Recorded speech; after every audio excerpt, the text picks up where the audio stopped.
and Eduardo Rodriguez from LULAC District Council 18 is a co-host. And today our guest speaker and our who's going to give us information about the community resources is Catherine Garcia Flowers, a good member of the community. Eduardo?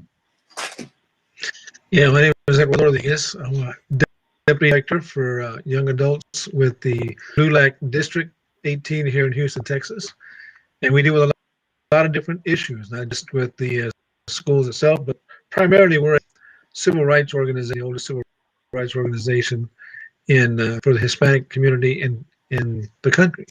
So try to offer a lot of insight, and we love bringing people on board to give us some information that could help us in our day-to-day lives. So welcome, Ms. Flowers. Thank you so much. And just so you know, I love LULAC. I would actually list LULAC as a resource. Like every one of us needs to be a member. When I hang up here, you reminded me. I will go on and make my application for membership because together we're better. Like the more numbers we have, the better represented we are, the more resources we can bring to communities and to the issues that need to be addressed. So thank you for the work that you do. And Raymond, thank you for the work that you do and having me here tonight. This is exciting. I know we had a little fluke last week, but that's okay. It just meant that it wasn't time for that. And so we'll take advantage of it now. But I am excited to be here. I actually had 4 meetings today, and in every meeting I always learn something new. And I'm like, why doesn't the community know about this? And so that's why I'm here tonight. Thank you. Definitely. Eduardo, I know you had some interesting questions about resources available for the community since we started working here in community advisors trying to share information to the public. Catherine, can you share any of the resources? I know you are very involved in the community. I know that you're the CEO of many nonprofits and you're a consultant, environment consultant. Mm-hmm. Before we get into the resources, can we talk about your background? Yes. I think people need to know that there's this person who represents us out there whenever there's conversations when it comes to environment, when it comes to getting resources for the community. Yeah, and you're right. I think that's important too. Foundations, people who give money, they don't give money to organizations, they give money to people. And likewise, it's vice versa. The community doesn't just trust everybody. They want to know who it is that is working on their behalf. And elected officials have not done a good job of making sure that communities are safe and getting what they need. And so now communities don't know who to turn to because there's lots of people that call themselves leaders or they call themselves that they run organizations, and the people who should be getting the services never get it. And so, yes, my name's Catherine Garcia Flowers. I'm a first-generation American. I love Honduras. The island of Raton actually has the second largest barrier reef in the world behind Australia. And so that's really one of the reasons why I'm so passionate about the environment, because growing up, we used to go diving in the water all the time, right? And I actually thought color was made in the water. Because when you're there, you see things you've never seen before. And so to see that kind of purple or pink or yellow or green, I just thought, oh my gosh, color was made here. If I have gone back to those same locations, and guess what? There is no color. Everything's white. And that is because global warming has affected the ocean waters and is killing things. The rising tides are because of the issues with climate change. And so it's so important for us to not only be educated about what's going on around us, but it's important to understand what's going on. And so, yes, as a Latinx representative of the community, I feel like I am always representing us all, because truth is we all experience the same things, right? So we shouldn't always be so divided. In addition to being a first generation American, I actually created the international department under the Department of Neighborhoods for the city of Houston. I created the Department of Neighborhoods. At that time, we had called international communities. It was the Office of International Communities. They've changed the name to Office of New Citizens, but nevertheless, it is still an amazing resource for people who live in Houston. So that's the first resource that I'm gonna talk about, that the city of Houston actually has a department called the Department of Neighborhoods that has a division under it called New Americans that want to serve people who are not citizens, people who have just become citizens. They have a whole gambit of resources in that office that sometimes does not even get used because people aren't asking for it. And so it's so important that our communities, when we have something that we need, we talk loud, right? The squeaky wheel really does get the oil. And we don't always do a good job of asking for it because sometimes we feel like we don't deserve it. Sometimes we're afraid that there'll be repercussions, but there are people every day fighting on behalf of communities. In addition to starting the Department of Neighborhoods, I've worked for banks to make sure that we have affordable housing. Like you said, I've run nonprofits. Matter of fact, I have my own nonprofit called Altruistic Endeavors, NGO, and we are committed to serving all people.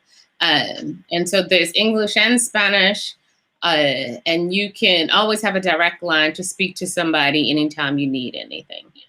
So that's the second resource that I'll list today. Altruistic Endeavors, NGO, serves all. And we have Spanish-speaking people. So no matter what it is that you need, you could email, message us on social media, and we will respond. I know I can talk a lot, but I can talk without taking a breath. So I want to make sure that I answer some of your questions and provide resources specifically that you guys might need. Oh, well, I can hopefully come up with a couple of good questions, I hope. Okay. I know that that you have obviously a great passion for climate and the environment.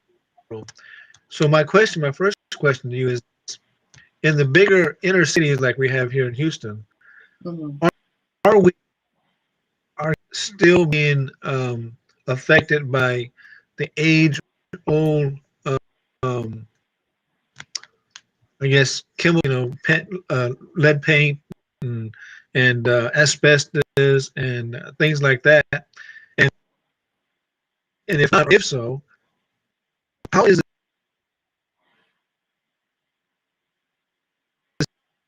city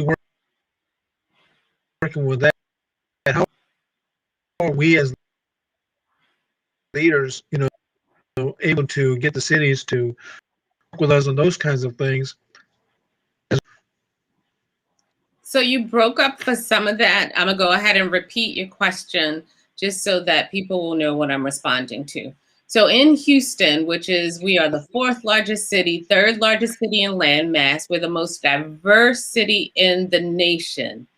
We also have some of the most egregious environmental issues. You talked about lead paint. I mean, that's just one of a whole list of things.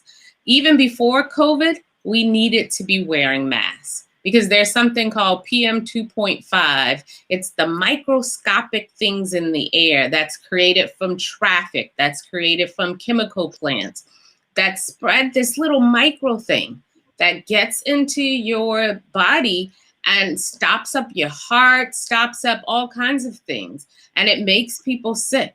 And more than 5,000 people, this is not an exaggeration, the number is probably even higher. More than 5,000 people every year die because of PM 2.5. Houston has more chemical batch plants than any other city in Texas.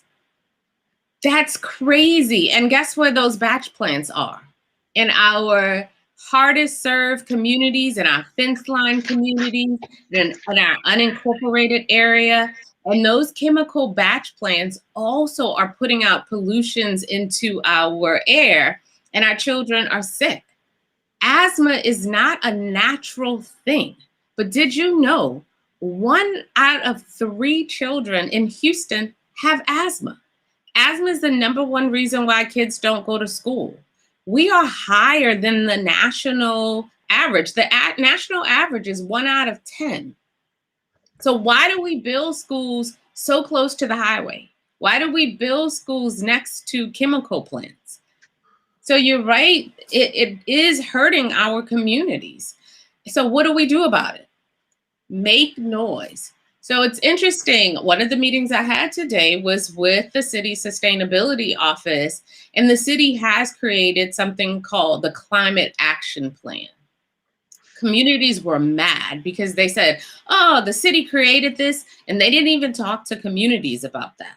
And so now the city is making sure that communities and leaders and people have a chance to give their feedback, because they've created 2 groups. One, the youth group. So we want youth to be involved and to lend their voice, but they've also created an equity committee. And a lot of people say, oh, I'm uneducated, or they say, oh, I'm not smart enough, or, oh, I don't know anything about that. I can't go to these meetings. Yes, you can. We need you to come to the meetings because we need you to show up for your family. We need you to have a voice because you want to make sure that in your neighborhood, if it floods because of poor drainage, or if it floods because the city allowed some people to build something without thinking about the runoffs, that communities get the resources that they need to resolve that issue. But we need everyone to show up and make noise. So be present. So the Climate Action Plan, these committees are open to everybody. Everyone can join a committee and talk about why this issue is important to you, get involved in bringing resources. One of the things we need immediately in every neighborhood is air monitors. How do we know what's even happening if we're not monitoring what's in the air? It's just like the water. Why in the 4th largest city do we have days where you have to boil the water? That makes you wonder if there are days when they don't announce it that we shouldn't be drinking the water. I know the regular city water kills my plants. I don't even water my plants with the faucet water, because in some communities, you don't know what's happening under the ground. Let's look at 5th Ward. So for folks who live in Cashmere Garden and 5th Ward, it is now considered a cancer cluster. There are people who for generations have been getting cancer and dying, and just thinking it was supposed to happen that way. We have more children in that cancer cluster that have cancer 10 times the rate than their colleagues across the US. Unacceptable. But guess what contributed to that? The railroad company used, paint the tracks with something called creosote. And the creosote got into the water, contaminated it. People were drinking it, using it, and now almost everyone there has cancer. Unacceptable. And so they're fighting very hard to bring resolutions and to find resources, but we need to know who's it affecting. And so we need people to show up. So we can't always be mad at the city.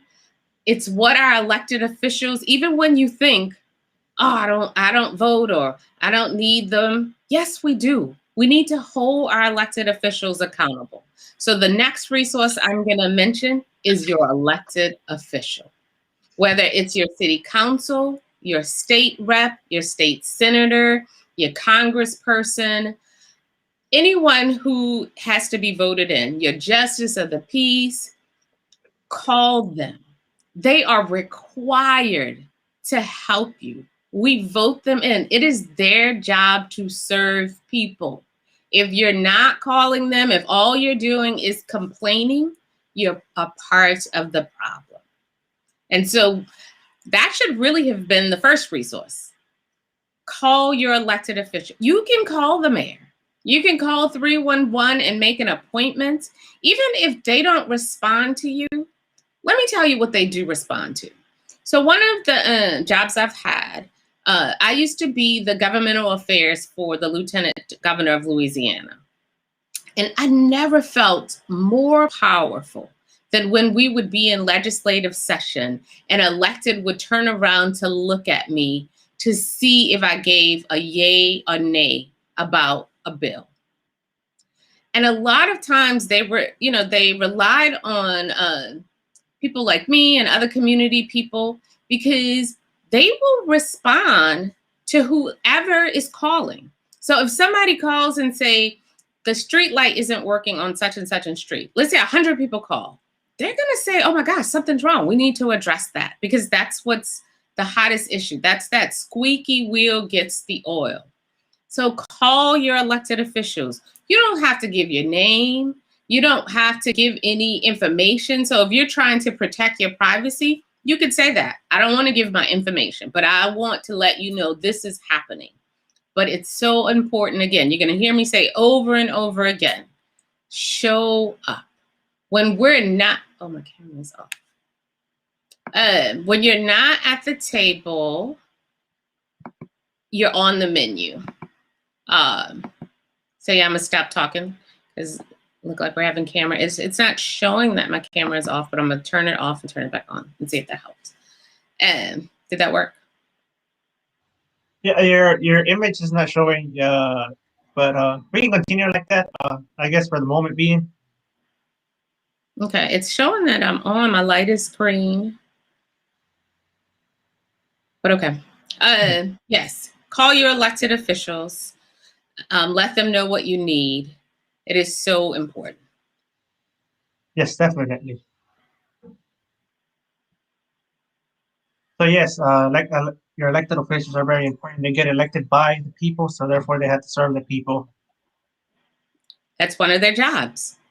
They give information on grants that might be available. They give information on who in your community has gotten money to provide services. So yeah, definitely call your elected officials.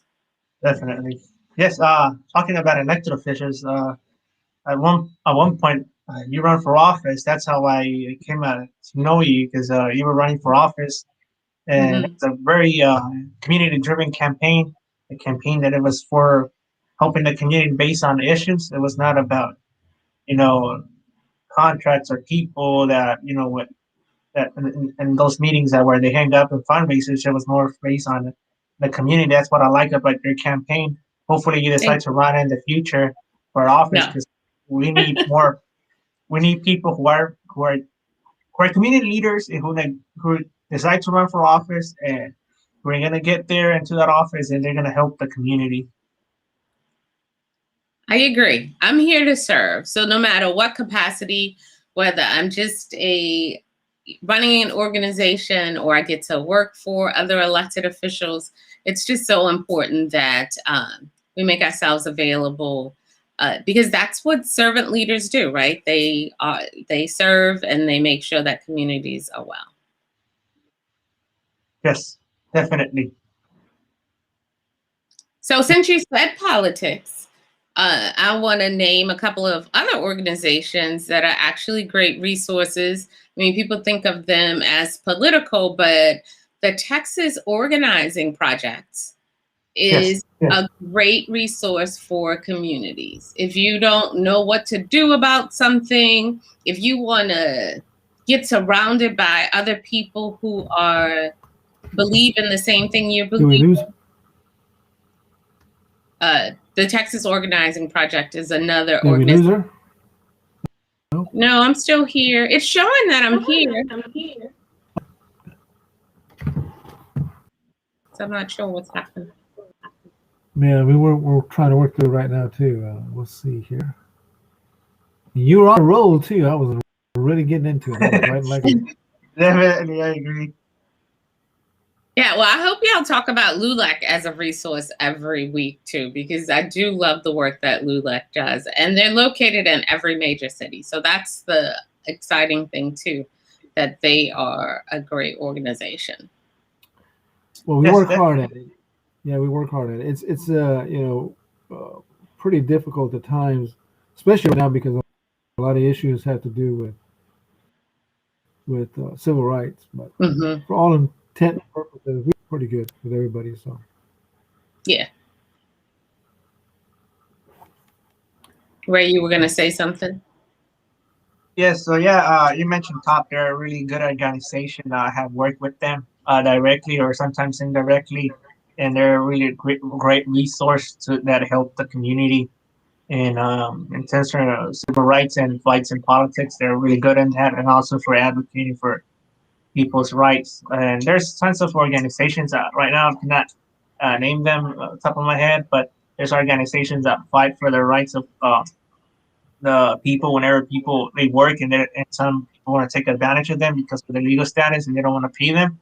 Hmm. One of them being LULAC, Yep. and there's others. So there's a lot of organizations that are out there. They're willing to help you if you're listening to us. If you know any member of the community who needs help, either you can contact obviously Eduardo LULAC or you can contact uh, Catherine Flowers. She's a really great person and she will be willing to help you. And her And background, it's well, once you see her background and you Google it, and you're gonna be like, whoa, she does a lot of work for the community. And I will make sure that I list all the, I'll post it on your sites, on your social media pages, but I'll post a link to all of the agencies that I mentioned today, including LULAC, so that folks have it right there on hand so you know where you can go to get what it is that you need. And you might not need anything today, right? But take this moment to get familiar with organizations you don't know of. Because right when you need it, you're going to say, oh, wait, I don't remember what it was. Or it's just important to spend time. I always say quality relationships are built on getting to know each other. And so get to know those organizations that we're talking about so that you can partner with them, or maybe you can volunteer with them. And then when you need a resource, you'll be able to, you already have that resource relationship with them to get it. Definitely, I not only agree. that, Go ahead, Eduardo. we also have an opportunity to with a different leadership throughout the community, not just our community, but the our counterparts in the other communities as well. But you're absolutely right. And one of the things I like about the organizations that you're with, I've seen them and I've been able to sit down on either panels with them or interacted with them at different functions, what have you. And the thing I like about most of them is that they have a tendency to not quit, but more importantly, they have a tendency to offer creative criticism Mm-hmm. when it's needed. Not afraid to say, "Hey, you're wrong." And sometimes in our circle, community leaders, and definitely some of our politicians, that's a no-no. You don't say that to them. Right. So, but it's nice to hear that. No, you're absolutely right. It's crazy, right? That they don't want constructive feedback is so important. You can't grow if you don't get constructive feedback. So yeah, you're right. Yes, definitely, I agree. Since you're the CEO of NGO, a nonprofit, Mm-hmm. uh, uh, is there a way people can get involved and volunteer for your nonprofit and the community work that it's doing, or for the kids who are listening to us, or college students or high school students who might be looking for internships or volunteer opportunities? I know that you're also part of an organization that fights for the environment. Yeah. what's the name of that organization? Moms Moms Clean Air Clean Air Force. Force. So there's a couple of groups that I'm very active with. So the Moms Clean Air Force, and I advise everyone, even though it says Moms Clean Air Force is over 1.5 million moms, dads, sisters, uncles, kids, youth, fighting for clean air and to address climate. And so, yeah, you just join the team. There's actually a team in Texas. There's actually a part of the Moms Clean Air Force called Eco Madres. And so we do have resources for the Latinx community. So in addition to the Moms Clean Air Force, Houston actually has a group called the Houston Climate Movement. And I encourage everyone to join that. You know, now that we're more stay at home and everything's virtual, it's so much easier to participate in meetings. If you have a phone or a tablet or a laptop, you can join a meeting. You don't have to show your face. You just sign on and you get to hear great information. And if you have something to say, you can say it. That's the great thing about what's happening right now, is that if you aren't taking this time to improve your skills, to get involved, then you don't want to do better, because there's just so many ways to get active and be involved. Yes, it's hard to be a regular citizen because we still have to worry about COVID and school and work and not having enough money. But being involved helps lessen that. When you create a community for yourself, there's people that are on your team. And so, yes, use this time to join these groups, whether it's the Houston Climate Movement, the City of Houston Sustainability's work group, Moms Clean Air Force. There's just so many organizations. And again, I will list all of these. You could call them, you can check them out online, but they're available to serve you. Definitely, I agree with that statement. If during this time in the pandemic, and if you're staying at home, you should improve yourself. Be part of different organizations. If you have the time to do that, and it's really easy. Sometimes if you don't know what organization to join, or is there any, just go on Facebook and click on the events, and you can see all the events that are going to be available for that week or for that day, and then you click on the organization, so you're able to join their Zoom. Sometimes they're public, so you just click and you have to register, and then just join their Zoom meetings, and from your home, from your house, and from your phone, and you are able to learn information. Sometimes you learn information that some politicians are sharing, and like today we are here live on in Community Advisors RSR, and this is we're all community leaders. We're not politicians, and we're trying to share information. We're not. Eduardo is part of an organization. Catherine Garcia Flowers is part of an organization. I'm part of an organization as well. So, hey, whenever we're not live, you can go and figure out what organization you want to join, and you can improve yourself by joining those organizations, getting information, and improving your life. And you know what's interesting? Because it's not just joining. Just for people who aren't technology savvy, there's still people who don't use Facebook other than just to look at pictures. Did you know that Harvard University is giving free classes? No prerequisite, no, like literally, as we're talking about this, I said Harvard, right? And our phones are near our computer. Guess what? Harvard's gonna pop up on your phone and or even on your television, like some kind of commercial is going to come up. Because the universe is tying everything. It's all about marketing and advertising. So for those people who don't necessarily say, I don't know how to use Facebook, Google. You can Google anything. YouTube has every kind of class and information and workshop. You just pick a word and you search it, and thousands of resources will pop up for that. And so it's so important. Again, the first step begins with you. The journey of 1,000 miles begins with the first step. You have to get out of your comfort zone. You have to not feel sorry for yourself. You have to want to get connected, because it really is there for us. Like, we really can do better. Houston, again, the most diverse city in the nation, and we represent the Latinx community is the largest demographic. Come on, guys, we gotta show up. We have to be represented.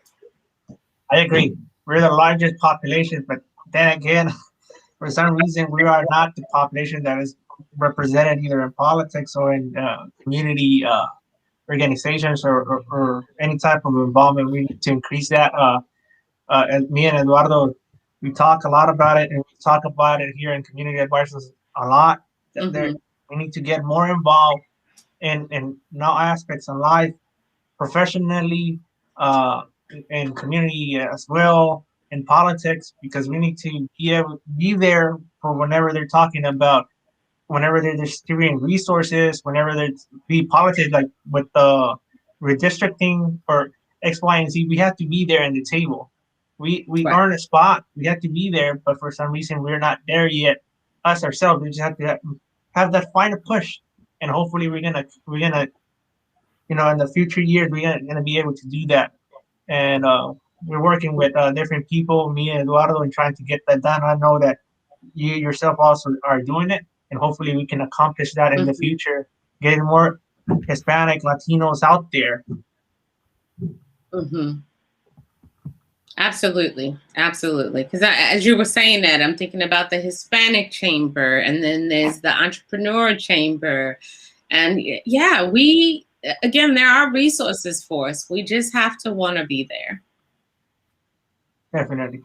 Eduardo, any questions that you might have in terms of resources or organizations? I know that you're very involved.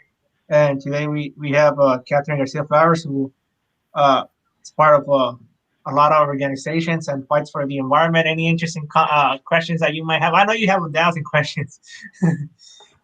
But in terms of yeah, go ahead. Yeah, most of my questions have to do with the areas that she's very familiar with, of course, and that has to do with the environment and pollution in general, air quality, both in and out of the buildings that our kids go to, because that's one of the primary concerns for us is, we don't get an opportunity to talk enough about the public school system, the different public buildings that we have to work in or go to. And some of these buildings are old. Some of these buildings literally downtown are over 100 years old. They just been refabbed and made pretty and painted, but they're still old. Like the bones are still old.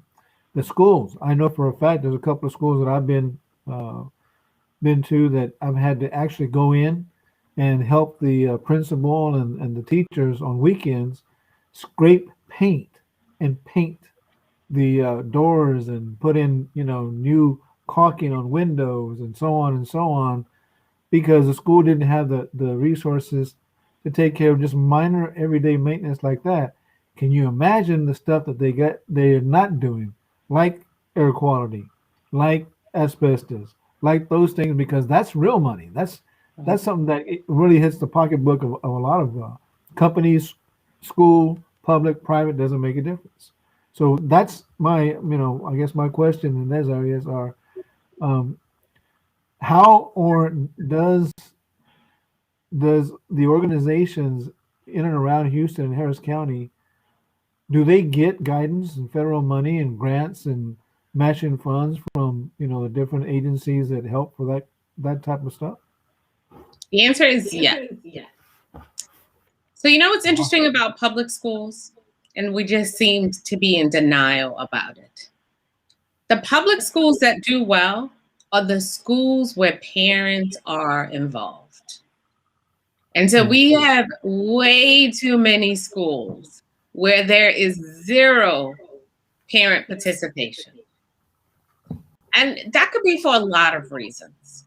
But where you put your time and money is what you value most.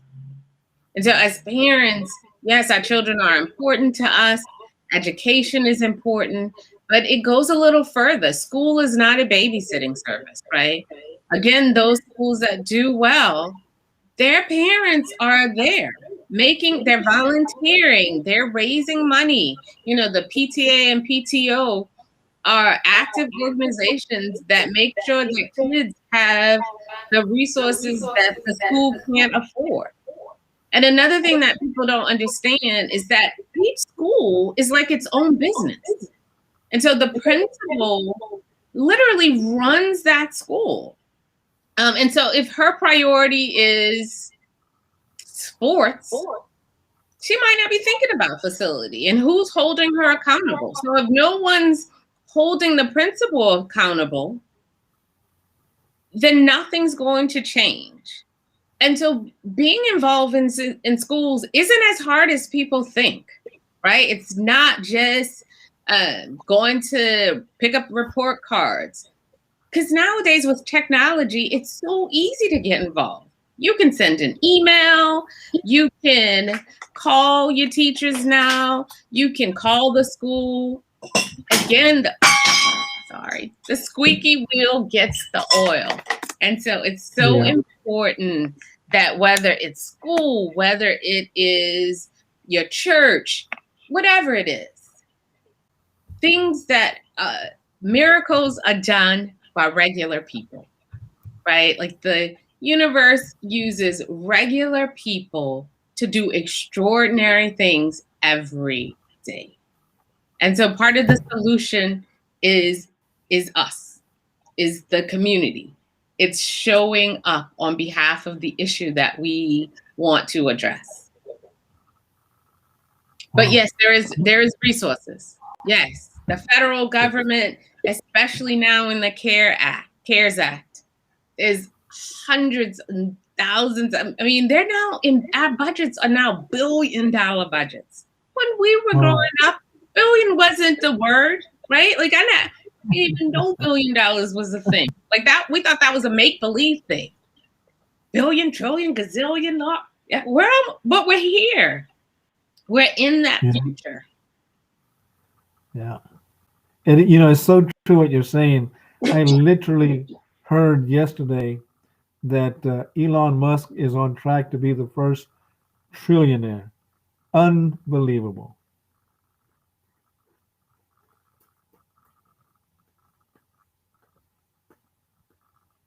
Ooh, I was getting so excited. I choked myself. Because, you know, it's interesting. Education, because I have children, and I believe I have extraordinary children. And I've actually created schools, and I've served on school boards. And I remember as a parent, I was just a parent. I shouldn't say just a parent, because being a parent is so important. But I was advocating, and other parents used to come up to me and say, "Are you crazy?" Like there was this one parent, literally, who came up to me and said, "Are you on drugs? Like, what kind of drugs do you take? Because I want those drugs." And I felt insulted because you're asking me if I'm on drugs because I come to the school every week because I want to make sure my kid is. At the time, I was president of the PTO. But it was because I wanted to know what was going on with my children. So yeah, sometimes our own people will discourage us, but the sky is the limit. Another story that I like to tell a lot, and if I can inspire anyone who's listening or as we talked, you know, being Latinx as a woman isn't easy, right? Like traditionally, like my father, his machizo, he thought women were designed to serve him. Like he didn't really respect that women could be leaders. And so I grew up in a household where they just wanted me to be a mom, but they would be like, "Why do you want a job? Like, why do you want to go to school?" You know what I mean? So it's about a value system. But if there is something inside of you, if you want to do more, don't let anyone put that fire out. It doesn't matter your circumstances. Doesn't matter if you feel like you don't have enough. Being involved really does make all the difference in the world. We're not defined by other people. I actually spent, my grandmother died some years ago, and she lived on the island of Raton. And I spent 2 years with her, like 2 years with the community. And I was still working from Honduras, and I taught school. I did a bunch of other things. And one day I looked at my grandmother, because I used to lay down with her every night.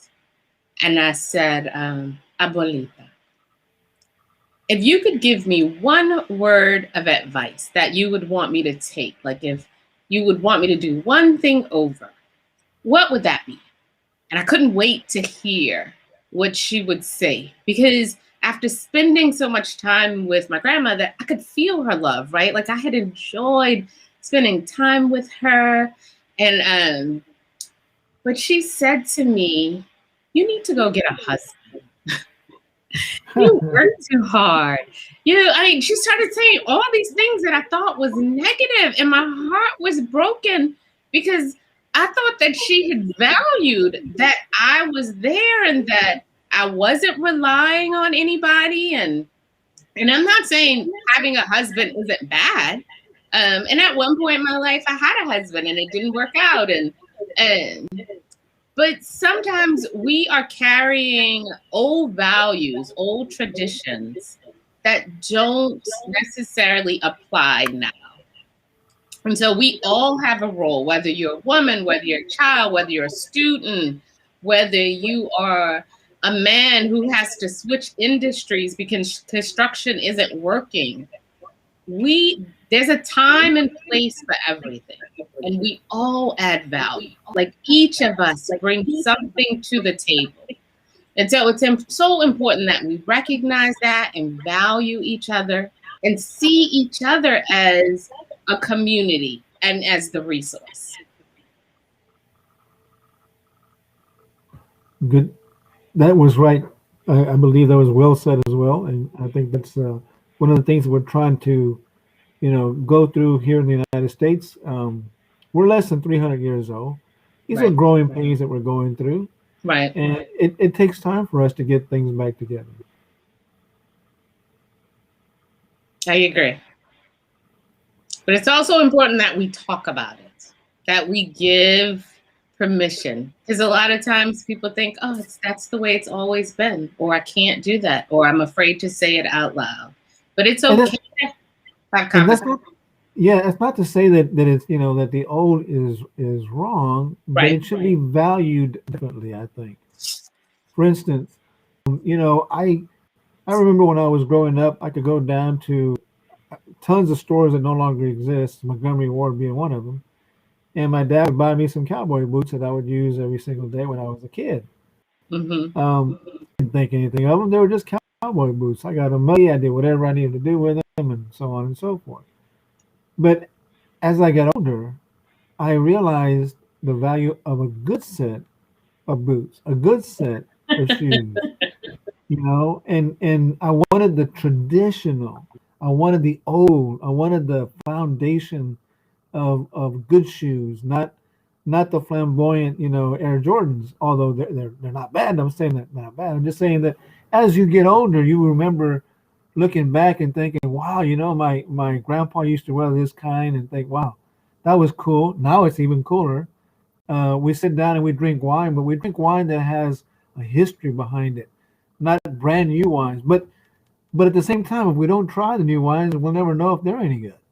So that balance is, I think, very difficult for a lot of people right now.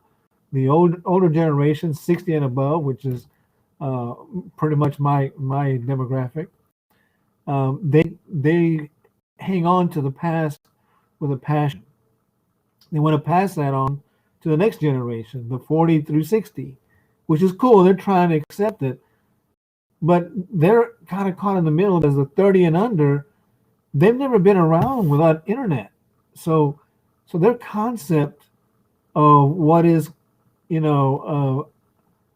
a valued antique, I guess, for lack of a better term, is different. They understand it, they do, but their way of looking at it is different than mine. Go back and I try to find. I'll give you a great example. When I go get shoes, for instance, I like leather soled shoes, full leather soled shoes. I have a pair of shoes that I bought when I started. A long time ago, one of my first jobs. They're at least 30 years old, and they still are good. I've got two pair of boots that I take back every now and then to get resold, and I still use them. But that's because I bought them for the quality. Um, and that's good. The problem is not that. The problem is we have a generation that doesn't understand that we need to move forward. But in order to move forward, we've got to remember a little bit of the past, not all of it.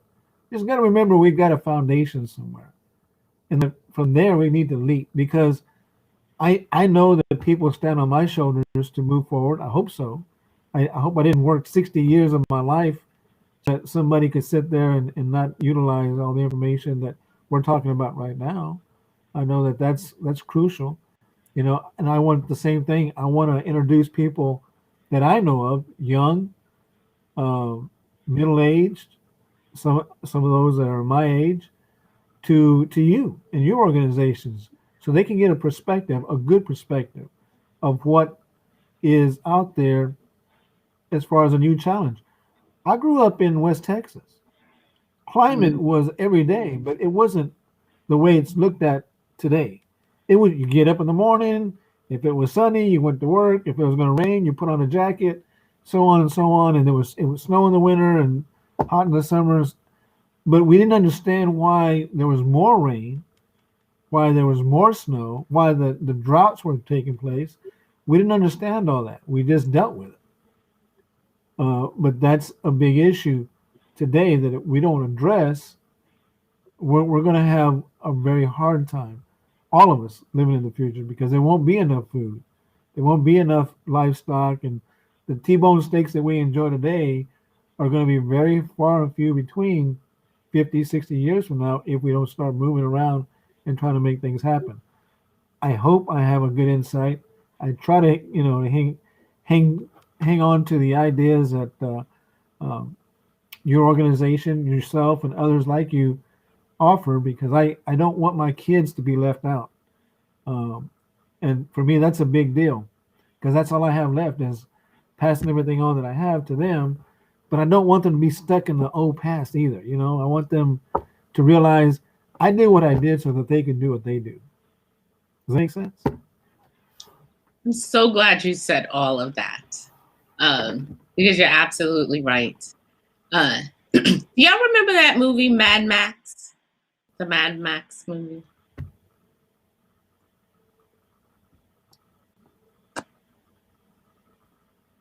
Can y'all hear me?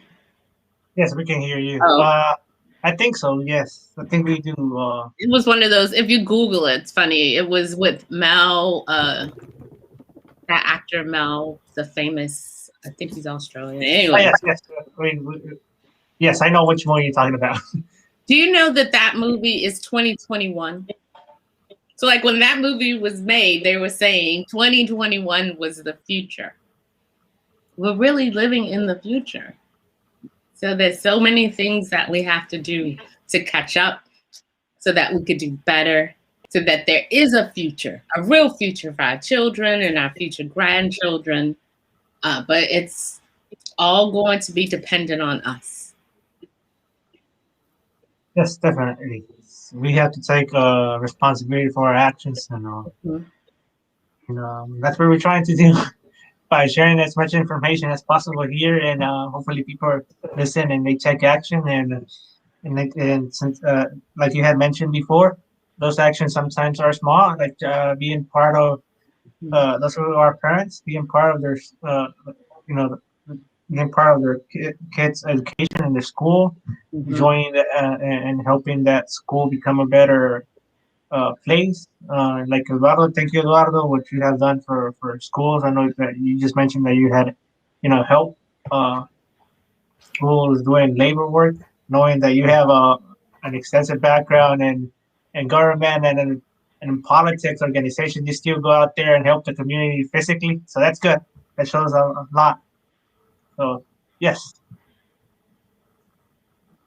Yeah. No matter how big we are, how much money we have, how much money we don't have, how many children you have, how old you are, how young you are, each and every one of us can make a difference. It's not always about the big picture things. We don't have to be Mr. Musk who wants to be a trillionaire. I mean, I was just so inspired just now as he talked about, because sometimes some of us don't have those memories, right? If my father was a seaman, so he was always gone. But it doesn't mean that people aren't showing up every day in your community. They don't have to post it on social media.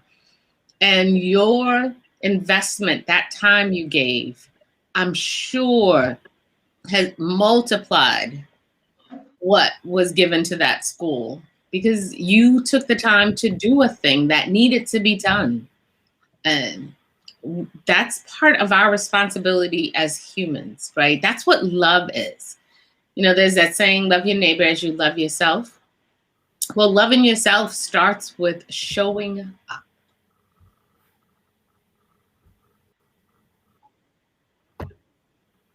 Definitely. Eduardo, I think we lost Catherine for a minute up here, so. I'm here. Oh, you're there. Yeah, yeah, it shows. It says on air. You're in the show. Everyone can see and hear you. But time flies when you're having fun. I can't believe it's 8 o'clock already. Yes, definitely. 8 o'clock. Yes, usually we last for an hour and 15 minutes, and yeah, it goes by. Sometimes we have a lot of questions that we want to ask.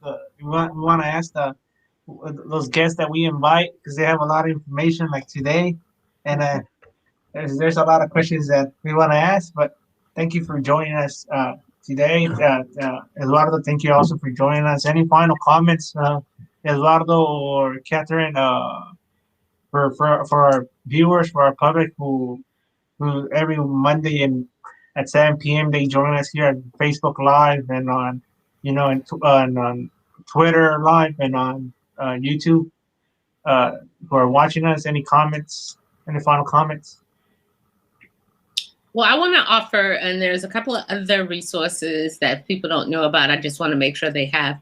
Food is such a sensitive issue right now. The Bread of Life downtown at St. John's Church every Wednesday has one of the largest distributions of food and other kinds of resources.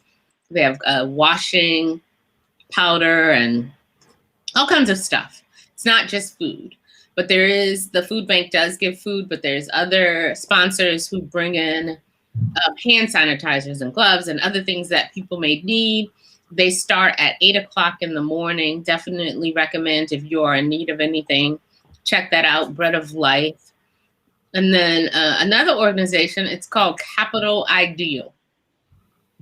Capital Idea. And again, I will post all these resources. They have some, interesting programs. They pay you to go to school. They have free training. So that is definitely a resource if you are unemployed right now, or if you don't have enough skills. Capital Idea is a resource that you want to get connected with. And then for those who feel like they are struggling with the internet or they can't afford the internet, Xfinity has a program right now where they're charging only $10 a month for the low to moderate income community. And so you can't be prideful. Again, if you need something, if you qualify for a resource, go get it. Because when you don't, and this is something I want people to really understand, because I think Harvey was a great demonstration. Thousands, hundreds of thousands of people were affected by Harvey. And Latin communities were very affected because a lot of them were undocumented, or, they just had issues where they did not ask for help. And so when the resources came down, it's based on who is saying that they need them. So if 10,000 households needed to have their houses demolished, but only 1,000 households reported that they needed it, that means 9,000 households full of resources didn't come to Houston because nobody documented that we needed it. So even if you feel like you're not entitled, it is so important that you find a way to connect. You don't have to give up your personal information, but you can connect with so many different agencies that will just document the need, that will get reported either to the city or to the county. So again, everybody is having their needs met. Did y'all know that we have the largest food bank in the world? It's crazy. Houston actually has the largest food bank in the world. But guess what? People are still hungry. That means there's not enough resources. But it also means people aren't saying that they need it. Texas has the largest number of minimum wage employees. That's crazy. But that also means that people are spending 60 to 80% of their income on rent. Or don't even talk about electricity, how much electricity is. There's just so many issues, right? And so sometimes people are hungry because rent was due and the electricity bill was due. Or you need gas in your car. And so it's not, if you need, people have to know. We have to find their, because it's not fair. So when we talk about justice and all this inequity, it's that. Like, how do we let people make minimum wage in the most philanthropic city in the nation? Why are people spending all of their money in rent? Why is rent so high? Where's the subsidy? So I could go on and on and on. But these are real problems. And we need real solutions. But we need real people to demand it. We need real people to say, yes, my family isn't happy. There are families living 2 to 3 families in a household. And they need, and yes, someone should be providing it because the resources are there. Definitely, I agree. I definitely agree with that. And we're talking about resources available. We're looking to have whenever COVID started, we had a doctor who was coming here in the show, and here in Community Advisors RSR, and he gave us a presentation of how to deal with a COVID, and he's coming back to do a live show with us here and talk about how do you go about once you get COVID, once you're sick, and you feel sick about COVID and going to the hospital, and what happens if the hospital, once they take you in, but then they release you, but you feel really sick, and you know that you're not gonna end up well if you go back to your house or home. So therefore, he's gonna come out and here and talk to us.